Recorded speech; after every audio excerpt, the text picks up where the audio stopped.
Hello, hello, everyone. Welcome. Hello. Hi, everybody. Hello everyone. Very Thank good. you so much for joining us today. Very exciting to see you all. Hello, everyone.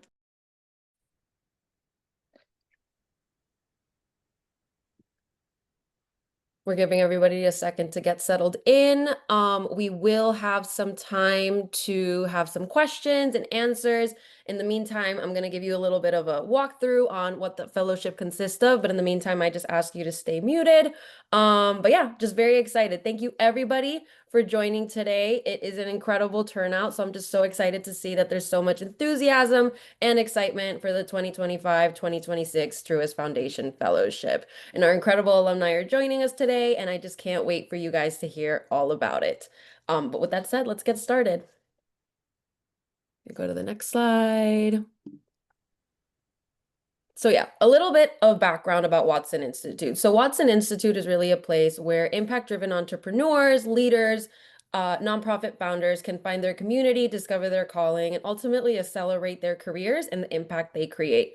But what does this really mean? It means that at Watson, we power fully funded transformative fellowships for those highly promising impact-driven entrepreneurs.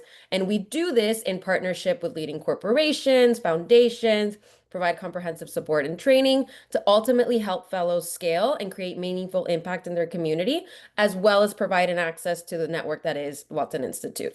So a little bit about the Truist Foundation Fellowship. This fully funded 16-week fellowship is specifically aimed at finding entrepreneurs, small business owners, nonprofit leaders who are building economic opportunity in communities that have been historically underbanked or underserved across Truist's national footprint.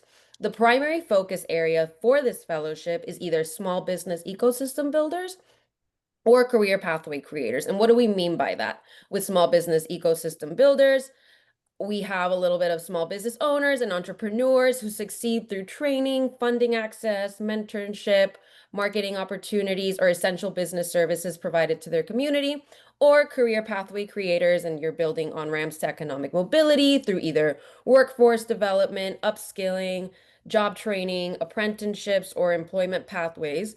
But really, the overarching theme of this focus area for the fellowship is that you are driving economic development.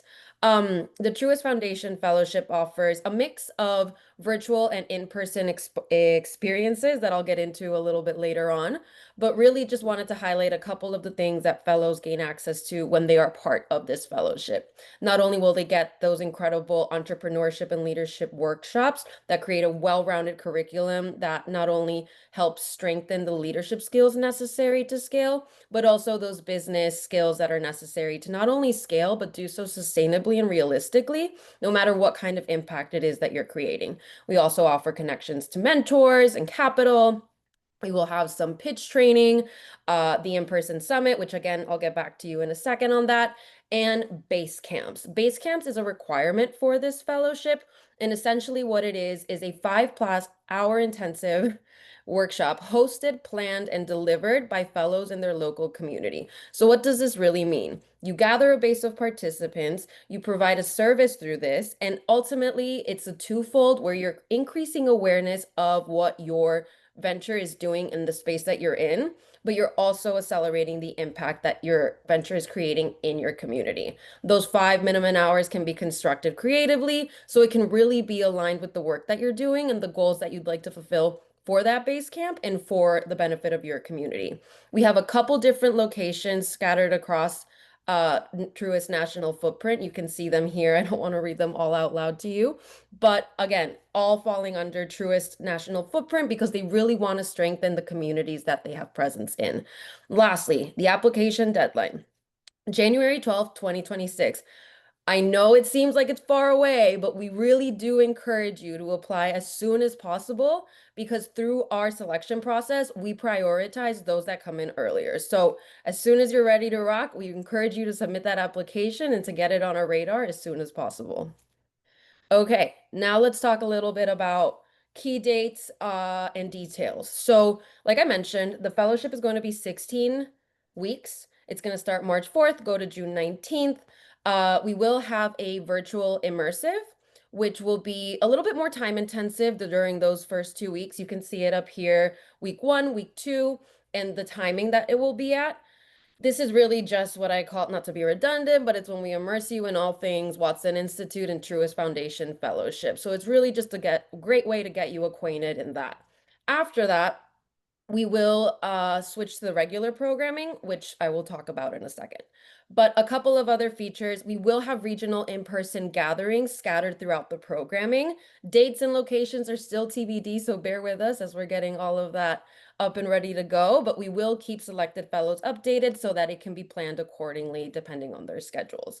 Lastly, we will be hosting a summit, and the summit is really the celebratory event where fellows get to celebrate all the great work they've accomplished, and selected fellows will be able to present their venture and really just showcase it to whoever's there, whether it's our network, their network, the community present. It's just a great way to celebrate what's been accomplished and the great work that everyone is doing that's being empowered by these fellowships.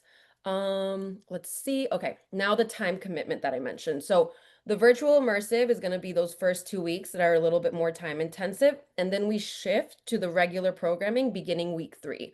Those are going to be Tuesday, Wednesdays, and Thursdays, weekly virtual workshops, and we like to cushion it to about 8 to 10 hours per week of time commitment, including those workshops, just to give you a realistic expectation of how much time this is going to take for you to get the full benefit of the fellowship. This includes, like I said, the workshops, optional meetings. We have some office hours with our team. That's great. Basecamp implementation, summit preparation. But again, that's really just to give you an idea of the time commitment that it's required for you to fully benefit from the opportunity. A little bit of the application process. Like I said, I will sound like a broken record by the end of this. Apply as soon as possible, as we will be accepting applications on a rolling basis. But you get to complete the application online. It takes approximately 30 minutes to fill out, but after that, it's really up to you how much time and information you want to include in your application. And we just ask that you be as thorough as possible when thinking about answering those questions. If you are a good fit, our team will invite you to an interview. It'll be about 20 minutes, specifically with me. And, this just allows us to dive a little bit deeper, get to hear your story from you, and just answers a little bit more questions just to really continue evaluating if this fellowship is the right fit for you, where you're at, and depending on the impact that you're creating. As for acceptance and enrollment, like I mentioned, we will be going out on a rolling basis. And we do ask a pretty quick turnaround for the confirmation of enrollment and if you're ready to commit to that. But like I said, the program ends March 4th. And once we're in that acceptance and enrollment, you will receive several more details just so it's a clear expectation on, when you need to let us know and sort of what we're expecting from you as an answer. But that's really the application process overarching. As for some application tips, so when you're thinking about applying, I always encourage you to look at all the eligibility and criteria that's available there. If this resonates with you and the work that you're doing, we really do want you to think about that program fit and to demonstrate why it is that your venture, your business, whatever it is a good fit in terms of the work that you're doing. Venture stage and quality is also very important.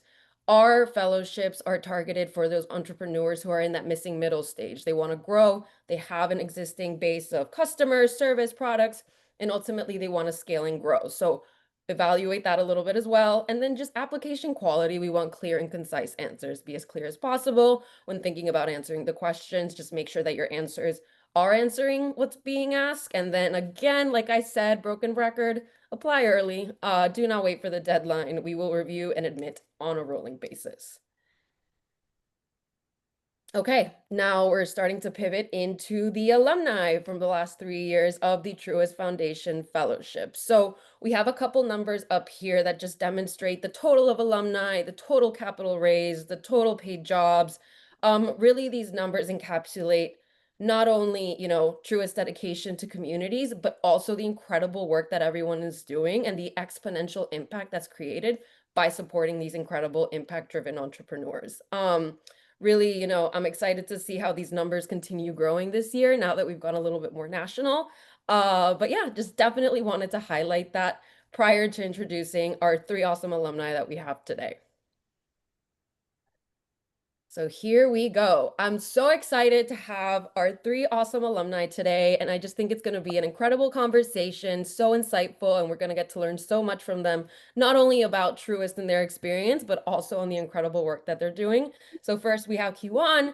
He has these Red Eye Film Productions, and that's really aimed to empower and inspire underserved communities in Georgia through comprehensive training programs, whether it's in filmmaking, podcasting, video editing, and performing arts. This organization really strives to bridge the gap between, well, by providing access to creative education and resources and fostering a diverse and vibrant arts community. So very excited to have you. As for Kayla, we have the Rebrand Land Community Innovation Center, whose mission is to serve as a catalyst for creativity, innovation, oh, sorry, thought I heard someone speak, and entrepreneurship for Atlanta community members. They offer a diverse array of technology-focused programs, including coding classes, digital literacy resources, STEAM initiatives, and comprehensive entrepreneurship training that really includes courses, small business accelerators, and access to capital. So very excited to hear from Kayla as well. And last but definitely not least, we have Felicity, who has the Felicity Digital Lab, which is a comprehensive business and marketing hub. And ultimately, it's designed to address the time and resource constraints faced by small businesses. The lab aims to empower business in the Metro Atlanta community by enhancing website traffic, lead generation, customer conversion, brand awareness, and online presence. So with that being said, I'm so excited to kick off our conversation and start off with the first question. So the first one is, what inspired you to apply to the Truist Foundation Fellowship? And feel free to kind of, whoever wants to go first, to take over.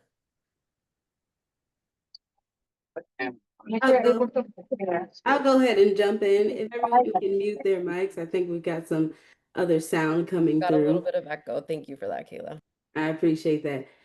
What's going on, everybody? My name is Kayla Life. I was actually inspired to join the Truist Foundation from a previous fellow who went through the Truist Foundation. She's like, hey, I think you'd be a shoo-in for this. So that just goes to show what community really feels like. And I have been rocking and rolling ever since. So that was my inspiration to do so. But also Truist was already making a heavy footprint in the Atlanta community. It was one of those banks that kind of just popped up and we're like, what's going on?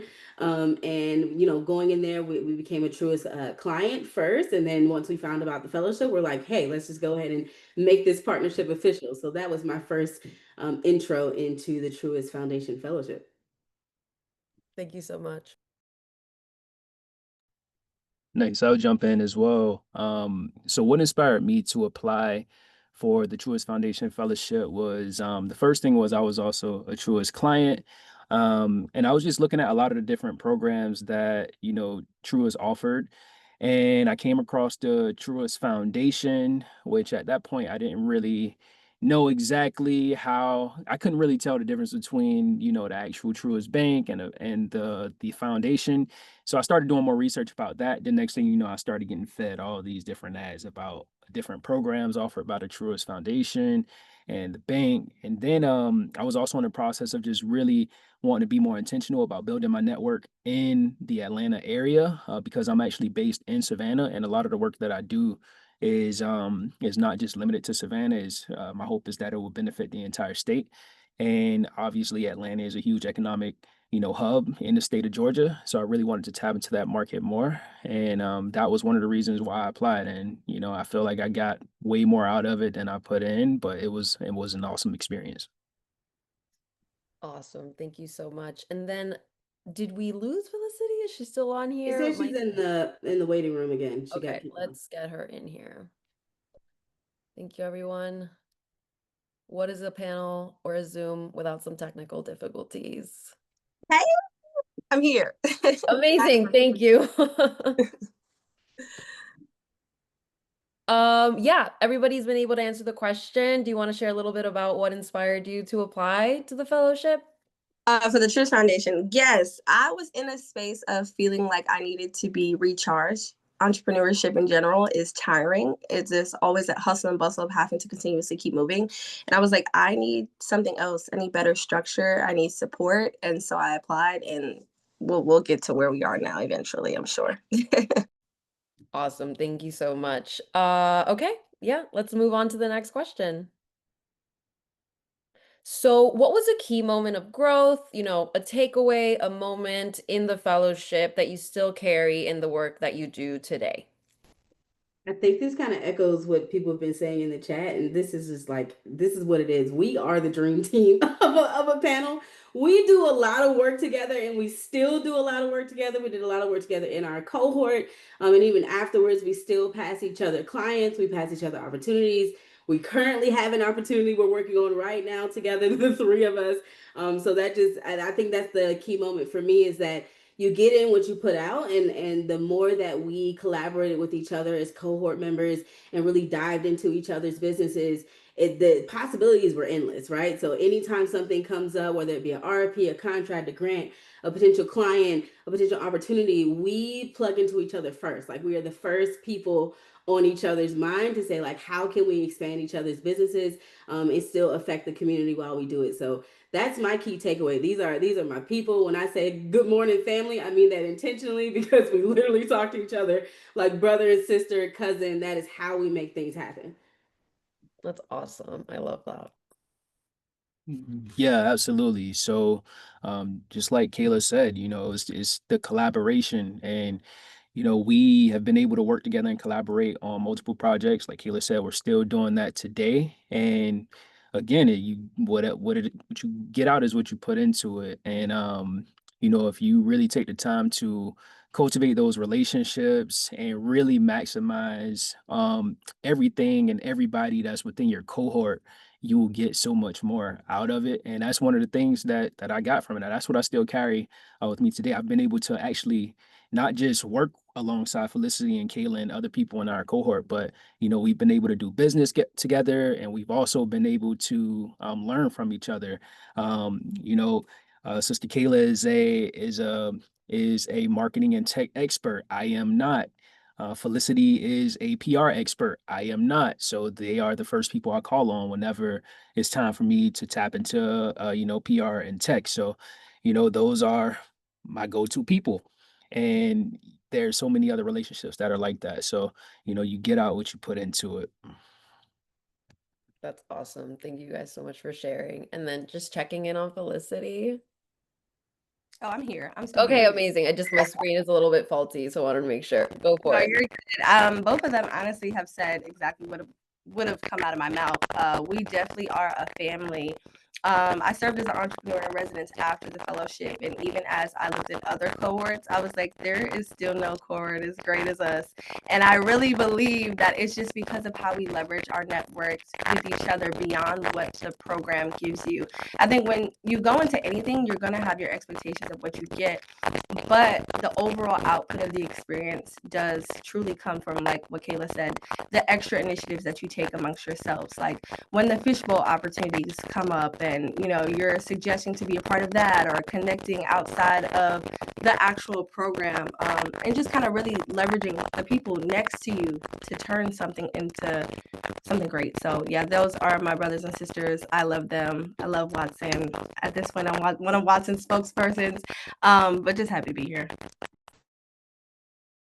Awesome. I love to hear that. No, and I do think, the cohort and what comes out of that, there's so many different opportunities, and that collaboration can look and take so many different shapes and forms. And I think the three of you embody the beauty of that. So thank you, the three of you, for sharing that. I think that's an incredible takeaway. Okay, moving on to the next question. So do you guys have any advice for any potential applicants sitting here in this audience that are applying for the fellowship? Do you want me to go first? Because I definitely will take this away. Be real about your expectations, right? Like at the end of the day, no one's gonna hand things to you. No one's gonna just say, "Hey, here's $1 million, go forth." Like you need to be very clear about what you're coming in here to do and what you need, right? Like if you are able to state your needs clearly, you'll be able to get the most from any cohort that you join. But if you don't go, if you get into this and you don't know what you need, you don't know what you want, you're not really sure, you're going to feel the pressure of that while you're sitting in the cohort, right? Because you need to be able to determine exactly what you need your business to do or who you need to connect with. And I will say this sometimes, and this happened to me during the fellowship, I know it happened to a couple of our other cohort members.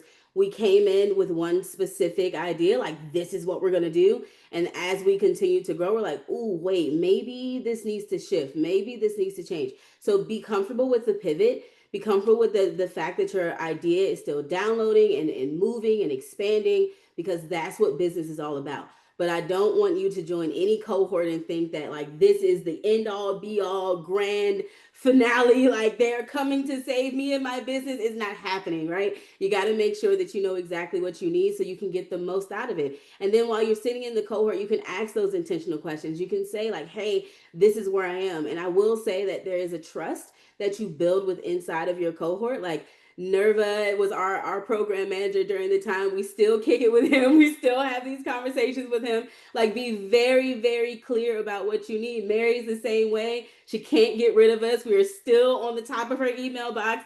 Make sure you know exactly what you need so you can get the most out of this. And if you don't know what you need, be comfortable with saying, I have no idea what I'm doing. Like, I have no idea where I'm going, because you have no idea who's going to be around you to help you and support you throughout the way. Beautifully said. Thank you so much. Yeah, well said, Kayla.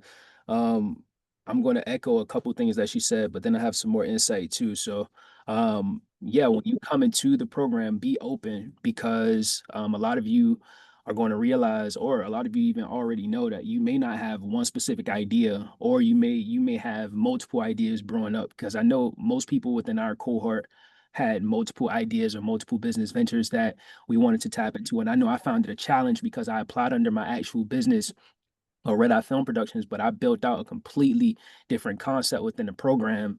And the reason why I did that was because I was uniquely positioned around the right people who could help me build it. And that was folks on the Watson and the Truist Foundation side, but also mainly the members that were in the cohort were the people who I needed around me to build out this other concept that was just chilling in the back of my mind. So be open. If there's another concept that comes to you, communicate that with the program managers. Let them know, like, hey, I know I applied under this, but I'm really thinking about this new concept, and this is the time that I think that I want to build it out. And the second thing is, I know that a lot of people may be applying because they think that, you may be able to have uh, significant access to capital. But to be honest, when it comes to capital, you have to expand the way you see it and focus on the social capital and the network that you'll build, because it's not just going to be, if you come in thinking just about money, you're going to miss the opportunity to connect with people who can help you get the money in the future. So be intentional about building relationships. If there's a person that's on a call that you want to connect with further, like be intentional about connecting with that person on LinkedIn, via email, and also leveraging the network of the people that are running the program and asking them, like, hey, I really want to connect with this person for this specific reason. And when you connect with these people, don't just do it to connect and just say, hey, like, be very intentional and know what you want and be able to communicate that, because you don't want to waste the connection. So those are the few pieces of advice I would give. Thank you so much. Can you hear me? Okay. Yeah, both of them again have said it all. I think the only other thing that I would advise is to reach out to fellows, seek referrals, right? That can give you a better chance at actually like going through the application process, right? If someone knows you, if it's a Kayla or Kiwan or Felicity, right, who can really vouch for you and or like what you do. Yeah, so reach out to that. But I think in addition to that, also asking clarifying questions, right? We talk about like what is available in the program. You just went through the slideshow of like expectations, but if you're still unsure, ask. And even if you're not comfortable asking the program directors, reach out to alumni and see what their experience was outside of just us, because there's pretty much, I mean, this program has gone on and on for years. There's going to be someone who sits in your same position, whether you be nonprofit, social impact leader, small business marketing, etc. Find the alumni who represents you and see whether or not what your expectations for the program is matches what they got from it. So yeah, speak to alumni. Awesome. Thank you guys so much. I think that's incredibly insightful now that you've been on through it and on the other end of it. But no, I truly appreciate your insights. We definitely have some time for some Q&As. I know we've been getting some in the chat. So yeah, let's get started in that Q&A portion. But before I do, I just want to thank you all. I think it's such a joy to learn about your experiences with the fellowship and just how it continues to make waves in the impact that you do, and more importantly, how you still have this incredible connection that was fostered in the cohort. So thank you all so much. If we want to do some claps, some kudos to our awesome alumni, I just want to especially thank them so much. It's been a pleasure to hear from you. There we go. Love to see the applause. Okay. So I do think we have some questions in the chat. I think it would be a good time for anyone to ask some questions to our alumni. Do you have any specific questions to any of their experiences or maybe their businesses before we dive into more operational questions that we definitely have received? Do you all have any questions for the participants of this alumni panel? Love that, Milena. Thank you so much. And feel free to raise your hand. And if you raise your hand, please go ahead and unmute yourself and ask your question. Let's see. Yes. Hello, everyone. My name is Dr. Prinzaro Ibafidon. I'm the founder of Water Life Save Initiative. We is a non-governmental organization. We're registered in Atlanta, Georgia. My account officer with Truist Bank actually recommended the Truist Fellowship to me, and I joined.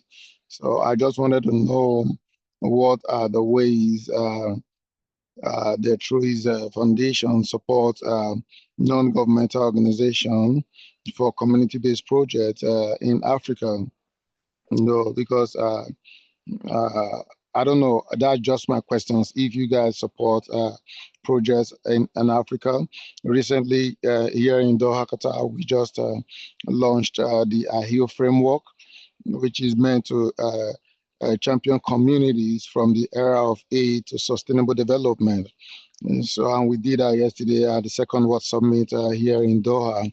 And I just wanted to see if there are ways and opportunities where the fellowship support non-governmental organizations that are 501c recognized in the US. Thank you so much, Earl, for this question. I'll take it forward really quickly. So the Truist Foundation Fellowship only supports entrepreneurs who are currently impacting different states within the United States. I'll circle back here on the list of states we have here. So as long as you are a nonprofit or for-profit or non-governmental organization impacting the states, you'll be eligible to apply, and the Truist Foundation Fellowship would support you through this specific program. However, if you are based somewhere else, we highly recommend you to check out our other programs that are offered through Watson Institute. We power multiple fellowships throughout the year. And I highly advise for you to go to our website and check it out, and you'll be able to find an opportunity that suits you and your location the best. So thank you so much for your question. And I just shared the link as well to the fellowship opportunities we either have available or will be launching later on in the chat. Thank you. Thank you, Milena. Okay, my name is Jess Sinclair. For the fellows, what were some of the challenges that you faced? You talked about some of your great experiences, but what were some of the challenges you faced, first of all, during the application process and then in your transition through the program? I'll take this one over because I had a baby during the time. My son was like 6 weeks old at the time of the fellowship. And so I was just kind of jumping in, first time mom, first accelerator, didn't really know up from down, and then just kind of coming off of that. So that was my, I guess, biggest challenge, was like managing and balancing what it felt like to still be a part of this fellowship, give my 110%, but give 210% to my son. And so that was interesting. But going into my fellows and Nerva also was a new dad at the time. So we all kind of like connected on that fact that, hey, we are all parents. We're going through this thing. We're supporting each other. Anytime I had to cut my camera off and get the breastfeeding going, everyone understood it, like was no pressure there. And then, I'm proud to say that my son was the first baby to be caped by Watson. We've got footage of that as well. So he definitely went through the program with us. But that in itself is like balancing your real life world, your work world, and your accelerator world takes a lot, right? And that's just the truth of it. But the more that we built community within each other, we were able to just check in and say, hey, like, are you good? If you got to go off camera real quick, go ahead and do that. It really was no pressure that I felt from anyone in my cohort or the facilitators or the entrepreneurs and residents to just continuously be a human being and show up the way I needed to show up. I'll go second. I'm giving you Kiwan the last position on this one.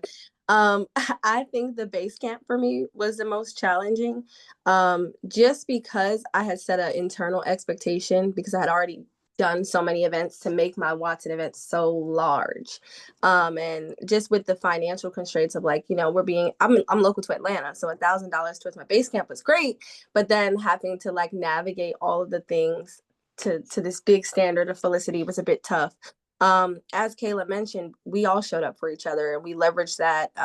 And just even with our resources to show up and provide, whether that be financially, sponsorships, gift bags for each other too. Time management, like Kayla said, would be the other thing that I struggled with personally because I also had a young child, and showing up to our morning sessions while also trying to do like school drop off and stuff.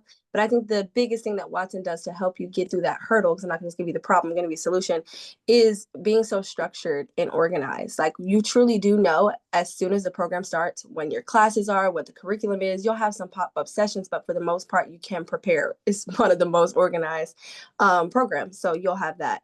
And then outside of that, just communication like was great. There was, like Kayla said, just a bunch of empathy and understanding that we have to be human beings outside of being in just this program. So that's mine.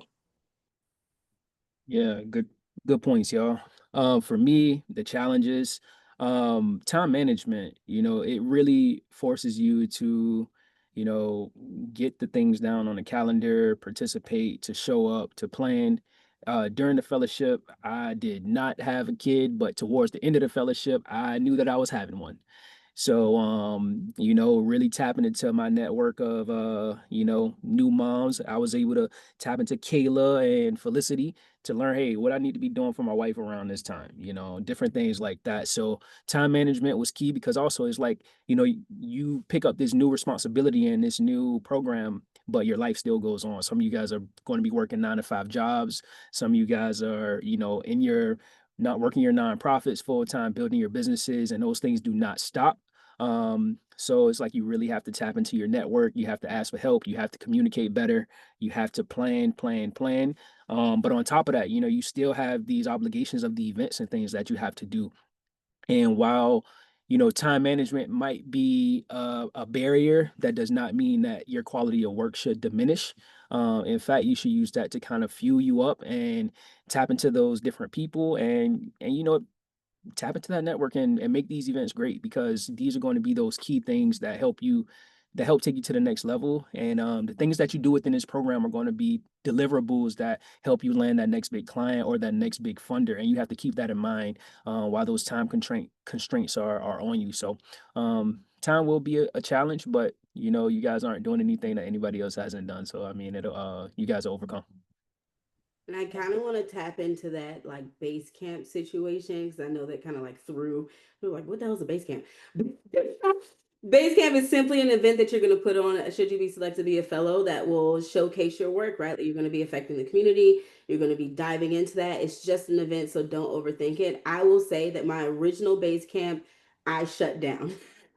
I closed it. I say it's not about to happen. Y'all are not finna stress me out. So I wind up plugging in with another couple of our cohort members and saying, hey, like I can't do this on my own. Again, I was a new mom. I was not about to stress out about it. And they were open arms, like, yes, let's just collaborate together. And I was able to fulfill my commitment. So that just goes to show you the power of community and understanding, like, hey, like it is what it is. We're not about to tell you you're going to get kicked out the cohort because you can't do your original idea, but you can collaborate with other and make things happen. So, and we still do that today. We're still doing events together, and it feels good to know that we have that community behind us.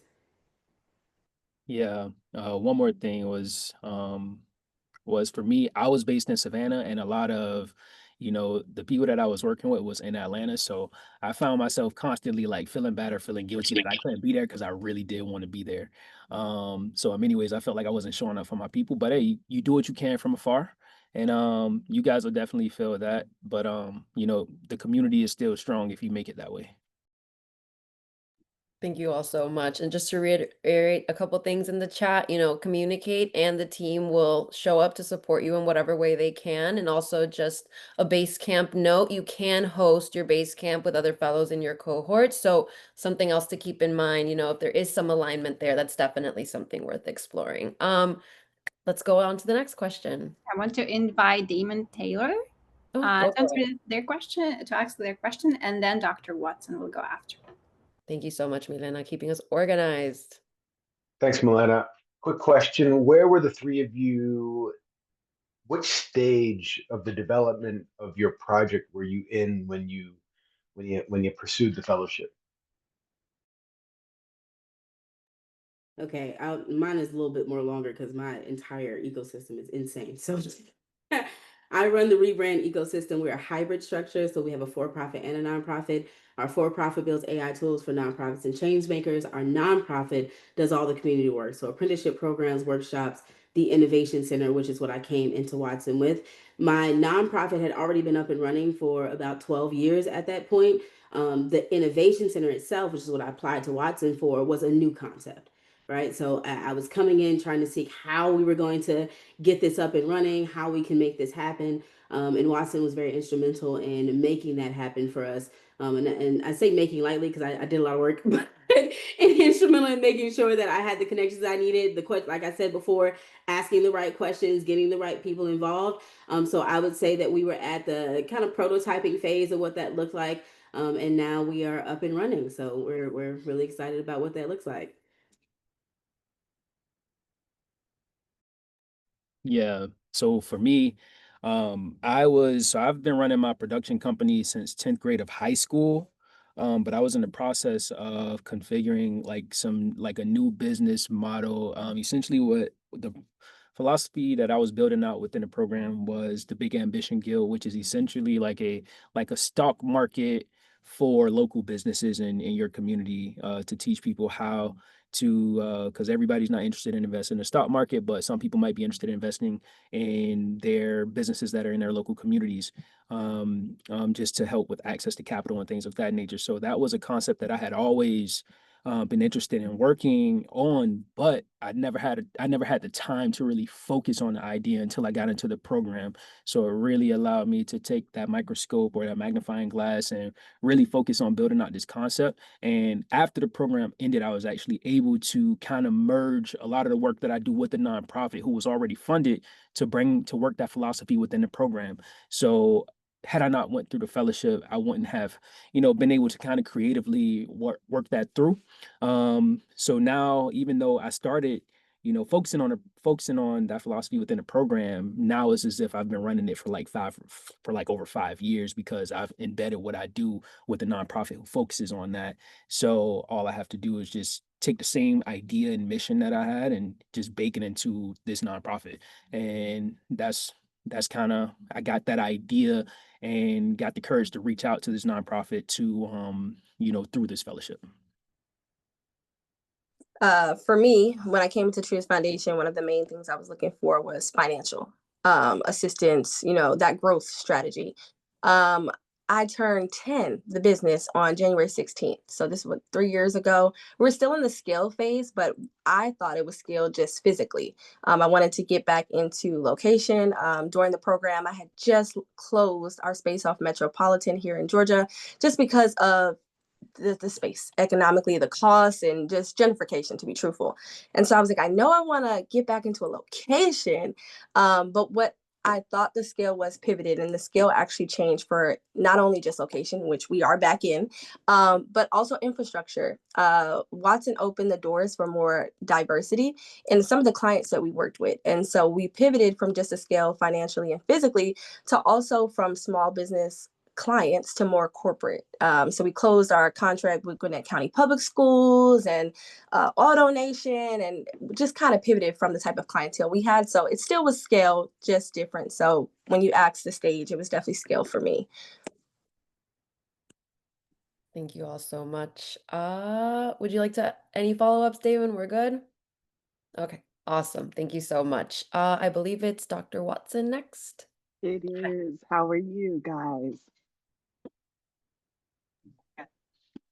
So I think some of you all offered or mentioned if you know someone from a previous cohort that you could perhaps reach out to them, get that advice, etc. I don't know anyone, so I was wondering if any of you all would be willing to get to know me. So if I can come and maybe chat with you virtually, I don't mind traveling, so I will fly as well. But if that was something that I could do, and your contact information is probably way up at the top, but I'm just wondering again if that's something you'll share your IG, your TikTok, your website, your what have you, and then I can bug you and you can just let me know. I was gonna say, I mean, you know us now, so go ahead and reach out. I dropped my contact card in the chat. I'm always willing to speak to anyone about the goodness of social work, right? Like that. At the end of the day, we're all social impact people. We cannot do this alone, right? So you know us now. There's no there. Listen, we can all hop on a call together. This is what we do. You can just join in on one of our brain dumping sessions, and we'll be happy to assist. So yeah, let's do it. One shameless Watson. Watson does really good with resources, though. There is an alumni network. So beyond just the people that you see, because I did mention specifically, like there are people who may be in the exact lane of your industry. I'll look for the link and put it in the chat, or Nerva or one of you guys who can get to it before me to share the past alumni network so that you can look and see, because that is available to you. Amazing. Thank you. Appreciate y'all. Awesome. Yeah, like Nora said, you guys are crushing it on LinkedIn, so definitely worth noting that. Okay, we have our next question. Latonia, I believe. Yeah, I was doing some research and I was trying to figure out how I fit into the cohort. And what I noticed is that it's very much centered in Atlanta area, which some, and I wasn't sure that how I'd fit into that and working with the cohorts and doing the base camps. I just kind of wanted to get maybe a clearer vision of how that works, and you if you limit the amount of people that you accept outside of Georgia, or is it exclusively based on the merit of your projects? I can go ahead and take that one. So thank you for this question. I think, when you guys are looking at the alumni, it was concentrated in Atlanta, Georgia, but this year we've expanded across Truist national footprint. So and I believe we shared it earlier today, and it's listed on our application website, as long as you're in one of the states that Truist has presence in and you're creating impact there, you're good to go. So those are the location eligibility criteria for this year. But yes, it makes sense that you would see that everyone is concentrated in those areas, as that was the structure for previous fellowships. But don't let that deter you if you are in one of those locations. Yeah, we were just the guinea pigs. I'm just kidding. I'm just kidding. We had a good time, but just to speak to that point, my innovation center, while I'm based in Atlanta, is actually in Maryland. So we got our grant from the state of Maryland to start our innovation center. That's where we do a heavy footprint at. Location means nothing when you can build relationships. Yeah, Emilena, thank you so much. She just dropped the states in there. And something else I will say, we are really looking to have a diverse sort of group this time around, considering all of those applications and all those states that there are coming in. So we will try to have a little bit of cohesiveness and representation across those states that are now listed in the chat. I believe Jess was the one who also raised her hand.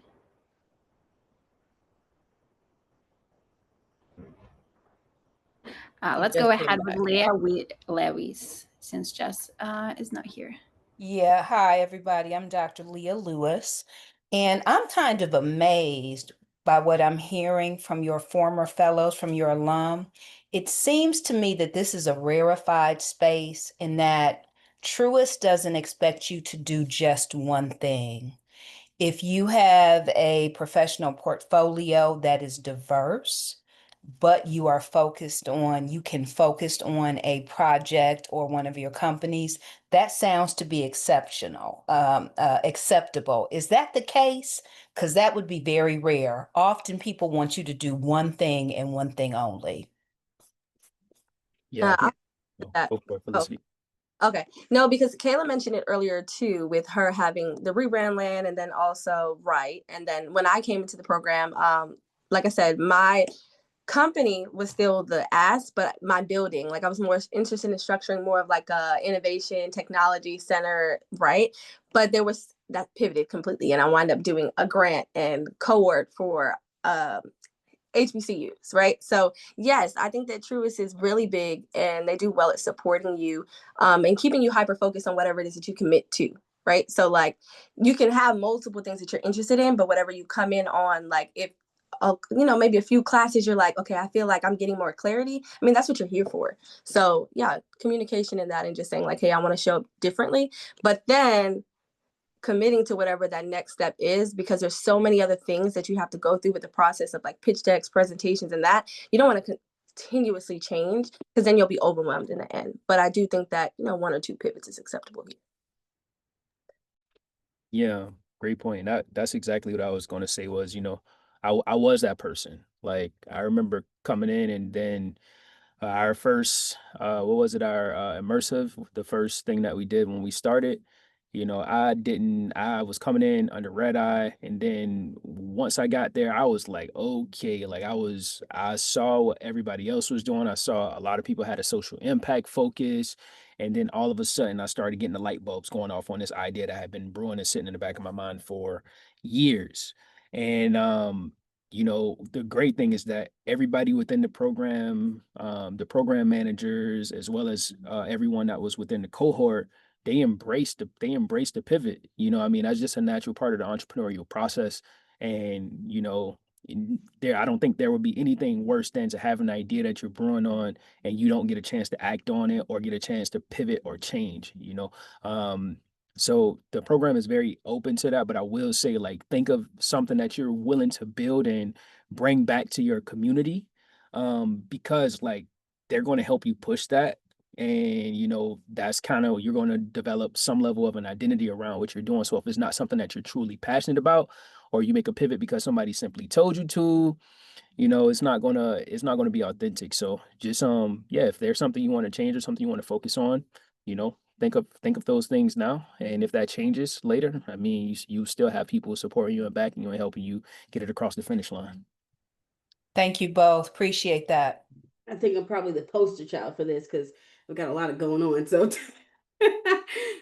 all of my ventures all wrap into one thing, and that's community impact and digital equity, right? And so I was able to be in the Truist cohort and understand that I was a social enterprise. I had never heard that term before getting into Watson, right? And so that expanded my mind and my research on what my company can actually do, right? So now we're going after B Corp certifications. Now we know what it looks like to be in front of social impact investors. Now we know exactly who to target for this type of capital. And so I was open to what that looked like, but I was also open to the possibilities that maybe the idea I had needed a little bit more fleshing out, right? Like I didn't come in and have it all together. I didn't know what that looked like. So being able to talk with the facilitators and the preceptors and really sit on those one-on-ones and talk to my cohort, I'm like, okay, this is exactly what I need to do. And I don't need to stop what I'm doing. I just need to structure what I'm doing, right? So there's nothing that I was doing during that time that I'm not doing right now, right? Except for branding. I don't do that anymore.